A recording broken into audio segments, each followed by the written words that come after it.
আপনারা পায়েস তো অনেক কিছু দিয়ে বানিয়ে খেয়েছেন, কিন্তু এই ফল দিয়ে কখনো পায়েস বানিয়ে খেয়েছেন কি? এটার নাম সীতাফল। এটা খেতে একদমই আতার মতো।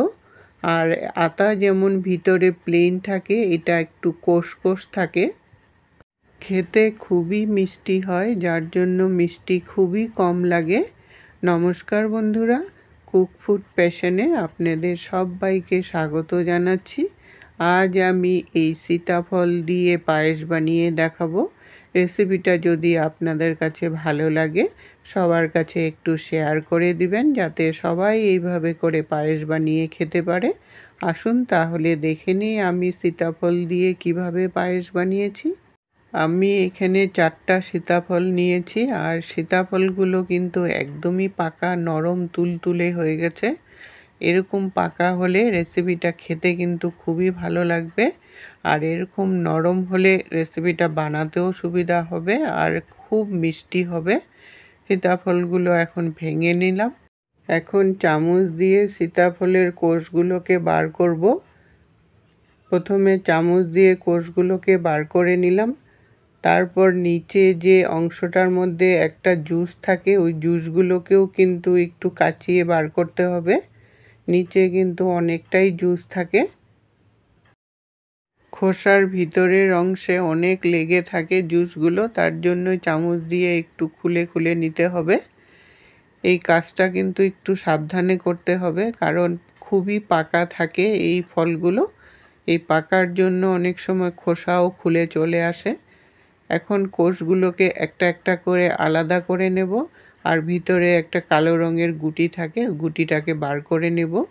কাঁঠালের যেমন কোষ থাকে, সেরকমই ছোট্ট ছোট্ট কোষ থাকে এগুলোর মধ্যে।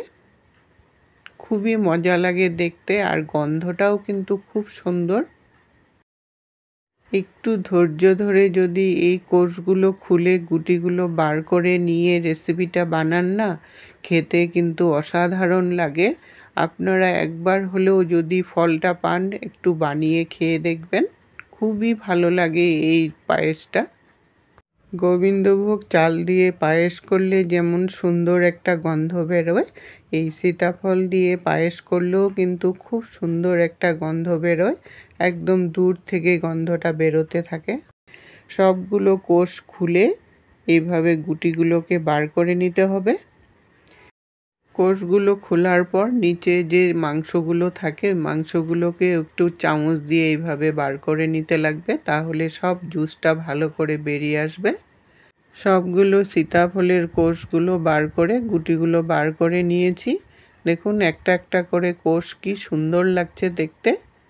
এখন আমি এটার জন্য নিয়েছি কাজু আর কিশমিশ, যেমন আমরা পায়েসে ব্যবহার করি। কাজু কিশমিশটা আপনাদের আন্দাজ মতো দিয়ে দিবেন। আমি 25-30টা কাজু আর কিশমিশ নিয়েছি। এখন আমি আধা লিটার দুধ আগের থেকেই জাল দিয়ে ঘন করে রেখেছিলাম। এই পায়েসটা বানাতে হলে একদম ঘন দুধ দিয়ে বানাবেন, তাহলে পায়েসটা কিন্তু খুবই ভালো লাগবে খেতে। যতটা পারবেন দুধটাকে ঘন করে নেবেন জাল দিয়ে, তাহলে রেসিপিটা কিন্তু খুব ভালো হবে। এখন আমি এটার মধ্যে মিষ্টির জন্য চিনি দিয়ে দিলাম 3 চামচ বড় চামচের। যেহেতু এটা খুবই মিষ্টি, তার জন্য মিষ্টিটা ওইভাবে আন্দাজ করে দিতে হবে। 3 চামচ মিষ্টিতেই কিন্তু মিষ্টি হয়ে যাবে, এতটাই মিষ্টি থাকে এই ফলগুলো।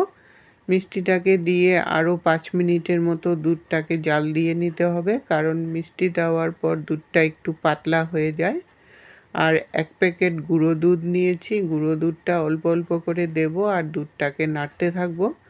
এই সময় দুধটা যেহেতু চিনি দেওয়াতে একটু পাতলা হয়ে যায়, তার জন্য গুঁড়ো দুধটা মিশিয়ে দিতে হবে। গুঁড়ো দুধটা অল্প অল্প করে দিয়ে পুরো প্যাকেটটাই আমি মিশিয়ে দিলাম। আমার চ্যানেলে যদি নতুন বন্ধু হয়ে থাকেন, চ্যানেলটাকে সাবস্ক্রাইব করে পাশে থাকা বেল আইকনটাকে ক্লিক করে অল অপশানে ক্লিক করে রাখবেন, তাহলে সবার আগে নোটিফিকেশন আপনাদের কাছে পৌঁছে যাবে। পুরো প্যাকেটটাই আমি দিয়ে দিলাম। দিয়ে এখন দুধটাকে আরও 2-3 মিনিট জাল দিয়ে নেব। গোবিন্দভোগ চাল দিয়ে পায়েস করলে চালটা সিদ্ধ হতে হতে দুধটাও কিন্তু অনেকটা শুকিয়ে আসে, কিন্তু এই ফলটা দিয়ে পায়েস করলে দুধটা সেমন শুকায় না, তার জন্য দুধটা ঘন করেই ফলগুলো দিতে হবে। দুধটা আমার অনেকটাই ঘন হয়ে গেছে। এখন এটার মধ্যে 2টো তেজপাতা দিয়ে দিলাম। তেজপাতাটা দিয়েও একটু সময় ফুটিয়ে নিলাম যতক্ষণ না তেজপাতার ফ্লেভারটা বেরিয়ে আসে। তারপর এটার মধ্যে কাজুগুলোকে দিয়ে দিলাম। কাজু যেহেতু শক্ত জিনিস, তাই শক্ত জিনিসটাই আগে দিতে হবে, তাহলে দুধটা জাল হতে হতে কাজুটাও একটু নরম হয়ে যাবে। কাজুগুলোকে দিয়ে 2-3 মিনিট আরও ফুটিয়ে নিলাম।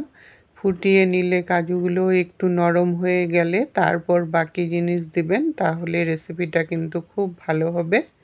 4টা এলাচ গুঁড়ো করে দিয়ে দিলাম। এলাচ না দিলেও কিন্তু কোনো ব্যাপার না, সীতাফলের একটা সুন্দর ফ্লেভার থাকে। আপনাদের ইচ্ছা না হলে এলাচটা স্কিপ করতে পারেন। এলাচটা দিয়ে ভালো করে মিশিয়ে নিয়ে তারপর কিশমিশগুলোকে দিয়ে দিলাম। কিশমিশ গরম জিনিসে পড়লে এমনিই নরম হয়ে যায়, তাই বেশি সময় ফোটানোরও দরকার নেই। তারপর সীতাফলগুলো দিয়ে দিলাম। সীতাফলগুলো দিয়ে কিন্তু খুব একটা বেশি সময় ফোটাবেন না, কারণ ফলগুলো এমনিতেই নরম থাকে, আর বেশি সময় ফোটালে এটা আরও নরম হয়ে যাবে, তখন পায়েসটা খেতে কিন্তু ভালো লাগবে না। সীতাফলগুলো দিয়ে ভালো করে মিশিয়ে নিয়ে নেড়ে চেড়ে তারপর নামিয়ে নিলাম। একটু ঠান্ডা করে বাটিতে সার্ভ করে নিলাম।